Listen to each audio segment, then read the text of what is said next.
Olá pessoal, estamos começando aqui mais um Mulher Integral. Semana passada você fez assim, ficou bonitinha, Beth. Estamos começando mais um Mulher Integral, mês de setembro. Isso. Setembro Amarelo é um mês em que se trabalha a questão do suicídio. O suicídio normalmente foi a vida toda sempre pensado que melhor não falar nele para não estimular quem quer que seja. Exato. Quando na verdade a gente percebeu, o mundo percebeu que tornou-se uma questão de saúde pública, né? Praticamente uma epidemia mundial, mas que tem demonstrado quedas nos números dos últimos anos no mundo. Mas, infelizmente, o Brasil apresenta um quadro, uma evolução diferente. O Brasil está em ascendência. Mais grave do que isso, a ascendência faz com que os números do suicídio sejam alarmantes, porque entre as pessoas com 10 e 25 anos é a segunda maior causa de morte. Ou seja, nós estamos falando de adolescentes, jovens e jovens adultos, né? Pessoas recém-chegadas à fase adulta. E no que se refere à questão do gênero, onde aqui a pessoa pertence, homens e mulheres, né? As mulheres têm um suicídio muito baixo, os homens têm uma taxa de suicídio 3 vezes maior. Não seria um problema, mas é um problema também feminino, porque nos casos em que a mulher sofre violência, os casos de violência, os casos de suicídio por conta de violência anterior aumentam 151%, ou seja, 151% de chance da pessoa se suicidar, mais por conta de ter sofrido violência. Tanto no homem quanto na mulher, o suicídio é alarmante. Se você pegar a faixa etária onde mais isso tem sido percebido, não que esteja sendo maior, mas tem uma importância maior nessa faixa. E nós estamos falando de jovens, estamos falando de adolescentes, estamos falando de jovens adultos, nós estamos inevitavelmente lidando com a desesperança. Sim. Falta de perspectiva, falta de objetivo na vida, falta de sentido na vida. E quando nós estamos falando das mulheres, que ainda que o índice de suicídio seja menor, né, muito menor que em relação ao homem, mas acontece muito mais por conta da violência, também estamos falando de desesperança. Claro. Também estamos falando de circunstâncias em que ela imagina que não vai conseguir se livrar disso e ela então decide dar fim à própria vida. Portanto, estamos falando de suicídio no mês do Setembro Amarelo, é o mês que se fala sobre isso, e estamos diante de uma situação que é muito semelhante, seja ela em relação ao homem, seja em relação à mulher. Estamos falando de desesperanças, né? E na questão da desesperança, me parece que a desesperança atinge mais facilmente a mulher do que o homem. O homem fica na ansiedade, no desespero da cobrança que vai receber. Já a mulher tem a desesperança de que a vida jamais mudará de status quo. Aquilo que ela vive não deixará de ser jamais a realidade dela.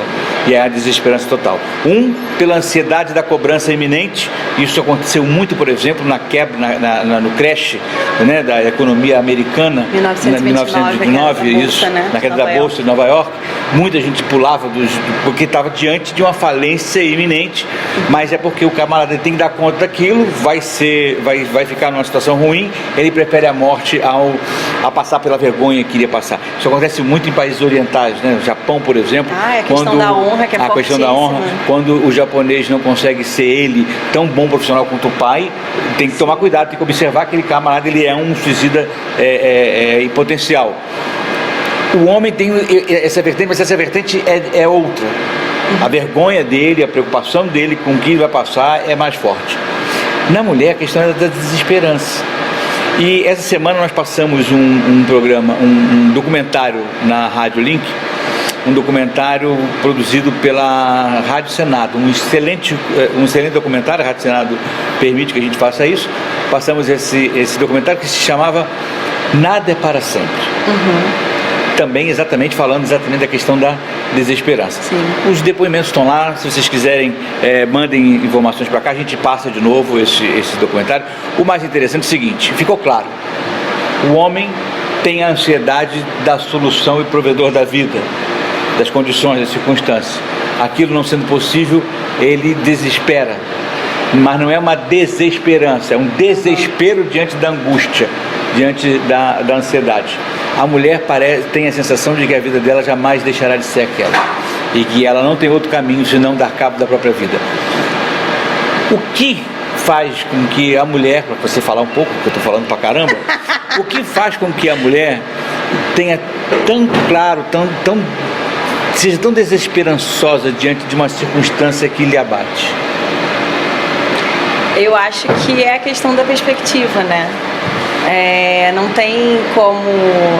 Essa desesperança toda vem de como você está olhando para o mundo, como você está olhando para a sua realidade, como você está olhando para as suas relações.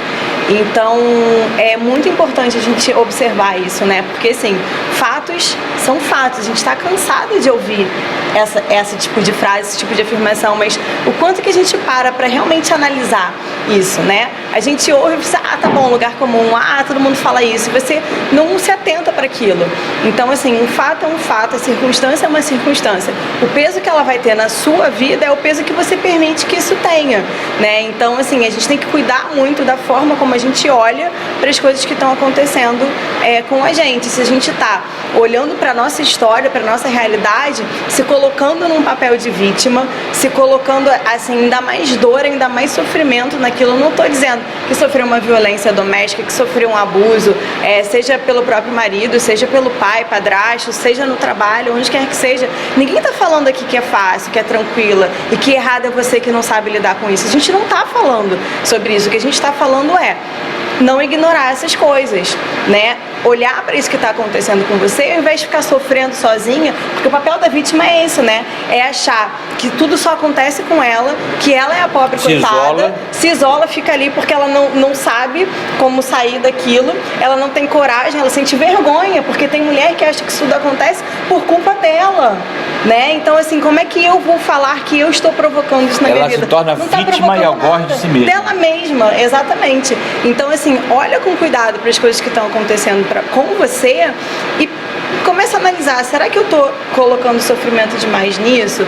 Será que eu estou vendo de uma maneira que dá para eu ver melhor, né? Com um pouco mais de compaixão comigo mesmo? E se for um caso desse extremo de abuso, de violência, procura ajuda, não sofre sozinha, não sofre calada. Só que, assim, muitas vezes a gente tem que saber também para quem pedir ajuda, né? Porque a gente já falou aqui algumas vezes, é bom a gente ter uma rede de apoio, poder contar com os nossos familiares, com os nossos amigos, mas esse tipo de ajuda é um tipo de ajuda limitado. Às vezes a gente tem tanta vergonha do que está acontecendo que nem para essas pessoas que são da nossa convivência, que a gente poderia simplesmente se abrir, a gente ainda tem vergonha. Mas às vezes, então, procuram profissionais especializados, né? Vai numa clínica, tem tanta clínica que tem atendimento social, procura um psicólogo, um psiquiatra, procura um líder espiritual, procura uma coach, apesar da gente não tratar diretamente essas questões, né, de mais graves, de transtornos, né? Mas a gente tem profissionais que podem trabalhar em conjunto, né? E tem casos que é só uma questão de você fazer assim, ó, mudar a sua perspectiva. Isso a gente trabalha muito no coaching, né? Não em casos desse de assim, violência extrema, de abuso, de depressão, isso não. Mas outras coisas que é só uma questão de mudar como você olha e como você se posiciona diante da vida, isso a gente sem dúvida consegue trabalhar muito bem. Você tocou no assunto que é a questão da depressão, e a depressão é também um problema de saúde pública, mundial. Sim. Inclusive, sim. Tem crescendo muito, é um dos maiores males da sociedade moderna, né? A gente sabe disso, só que a depressão ela não chega sozinha, ela não chega do nada. Exatamente. Ela tem uma causa, né? E a desesperança é uma das causas da depressão, a ansiedade é uma das causas da depressão. Nós estamos cercados de circunstâncias e condições que induzem, né, conduzem ou propiciam a chegada à depressão. Em alguns casos, eu passei muito por isso, que eu não passei por isso, mas eu vivenciei esse momento em que a depressão era vista como primeiro, de uma maneira chula, era vista como frescura da pessoa, né? A pessoa doentinha, doidinha, qualquer coisa, ela ainda deprime, né? infelizmente. Mas é menos hoje.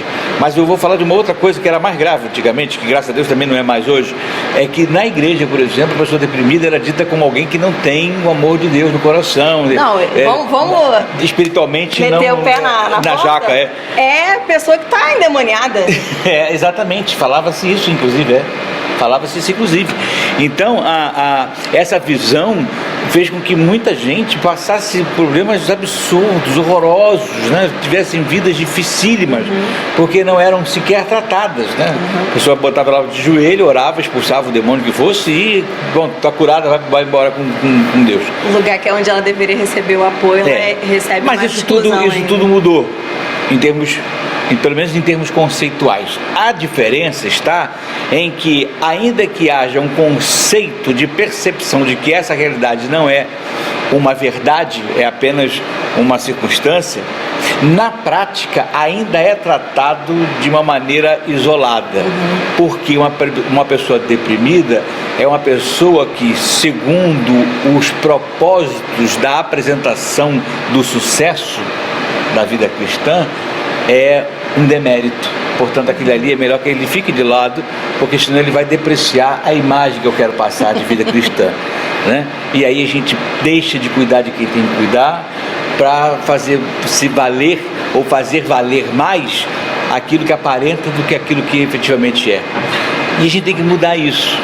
Conforme a vida começa a isolar essas pessoas, conforme a nossa existência, as nossas coisinhas, os nossos propósitos, as nossas querelas, na maioria das vezes sem nenhum valor efetivo, vai matando as pessoas, porque vai isolando-as, vai deixando elas no canto, elas têm medo de se chegar. A gente menospreza, diminui, a gente tira valor das coisas que efetivamente são, sempre e principalmente quando não nos toca.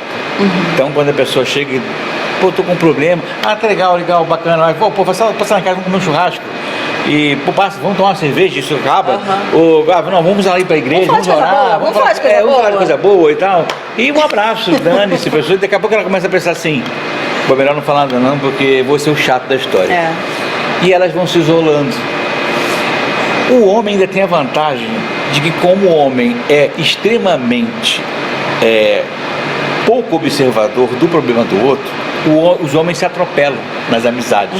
O cara chega macambúzio, o outro está muito feliz, ele atropela o cara, vai ter que ter uma tradução. O camarada que está bem, efusivo, ele atropela o outro, tá nem aí, e o cara tem duas opções, ou ele vai embora, ou ele vai ter que ser contagiado pela alegria do outro. O homem não tem muito isso. A mulher não tem coragem de se expor, ela não se coloca, ela não se fala, ela não se expressa, ela não fala o que está sentindo, e no que ela não fala, ela vai embotando. Aquela contrariedade vai causando problemas absurdos, mudança de hormônio, vai gerando contrariedade, muda angústia, a química no cérebro, vira câncer. Vira tudo. Toda vez que a gente está falando aqui do comportamento feminino, a gente volta sempre nessa questão. A mulher se coloca pouco. Por que a mulher tem essa dificuldade de se colocar? Isso é social ou isso é genético, DNA? Olha, eu tenho uma visão muito assim diferente de DNA, porque eu sei que a gente tem essa carga genética, só que muitos estudos hoje já demonstram, comprovam que o nosso modo de vida, ele influencia muito mais no nosso corpo, na nossa psique e nos nossos resultados e etc, do que o nosso DNA. Tá? Hoje em dia a ciência já não aborda mais essa questão da força inabalável e não sei que lá do que é o DNA. Imponderável. Não é assim, o DNA conta, mas o seu modo de vida conta muito mais. E o que é o modo de vida?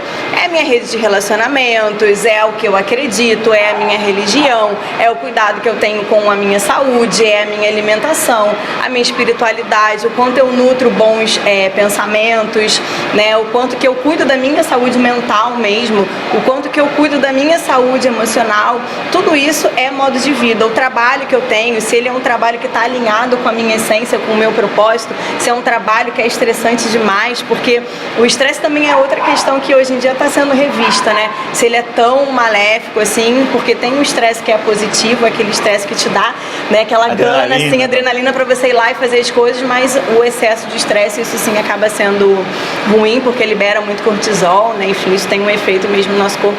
Então, o DNA, para mim, é balela, assim, ele influencia até a página 2, digamos assim, né? Agora, o nosso modo de vida, a forma como a gente é criada, o nosso sistema familiar, eu acho que isso pesa muito mais do que o DNA, porque é a cultura, não é o DNA em si, é toda a cultura que a nossa família acaba passando pra gente, pesa muito mais do que o nosso próprio, a nossa herança genética, né? Então, assim, a gente, por mais que tenha tido já muita mudança na sociedade de uma maneira geral, a gente ainda carrega muitas informações que é só na longa duração, vai demorar gerações de tudo isso que a gente respira até isso virar verdade na nossa família, né? De que a mulher pode sim se colocar, que ela pode sim se expressar, que não tem problema nenhum se ela for mais emotiva, ela pode chorar, ela pode ter oscilação de humor, ela pode não saber lidar muito bem com a TPM dela, principalmente na adolescência, né? Quando tá aquela ebulição toda hormonal e a gente não sabe muito bem como lidar com tudo isso, tá tudo bem, sabe? Só que o primeiro momento em que a gente começa a se julgar é aqui. Então a gente mesmo já começa a olhar, poxa, esse meu comportamento aqui tá errado, não, eu não tinha que estar pensando nisso, não tinha que estar sentindo isso, não tinha que não sei o que. Aí a gente vai se fechando e a gente vai lendo também o que está acontecendo na nossa volta. Poxa, mas a minha mãe não faz isso. Ou não, a minha mãe faz assim e é assim que é o jeito certo.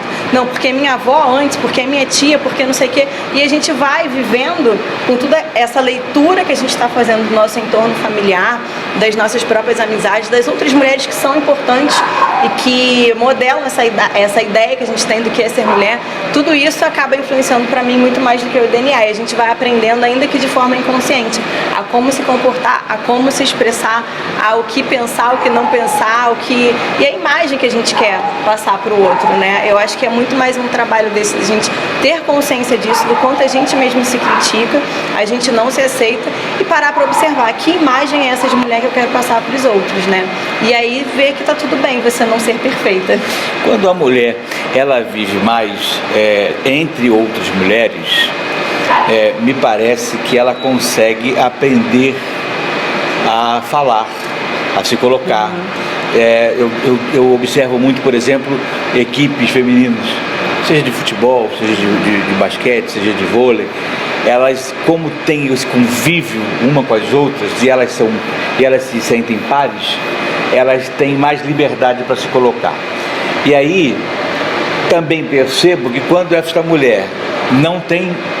uma mulher não tem esta possibilidade desse convívio com as amigas, com as colegas de equipe, de trabalho, ela trabalha e se isola em casa no cuidado da família, mesmo que ela trabalhe, mas ela trabalha e se isola no cuidado da família, ela vai se apequenando, porque ela perde as suas conexões para fora daquele mundo que lhe oprime, ou que ela percebe ser oprimida. Pode até não ser, pode até ser no seu caso de opressão, não estou dizendo que o casamento seja uma opressão, não, mas no momento em que ela perde as conexões, ela vai se embotando, porque ela não vê uma outra mulher fazendo diferente ou coisas diferentes, ela vai recuando. Quando você percebe, quando você nota, quando você dá por si, você percebe que ela encolheu. E às vezes as pessoas dizem assim, poxa, engraçado que ela era uma jovem tão promissora, era assim, assado, era pujante falando, não sei o quê. O que aconteceu aí nesse meio do caminho, com essa mulher? Onde foi que ela se perdeu dela mesma, né? Pois é, e me parece que essa circunstância ajuda muito. Por que eu estou falando? Joguem os casamentos por volta? Não é isso. O que eu estou querendo dizer é que as relações, num mundo em que a gente vive, de tanta opressão, em que tudo oprime, essas conexões precisam ser estimuladas, né? E nesse aspecto, olha que coisa engraçada, eu acabei de falar mal das religiões, das comunidades religiosas.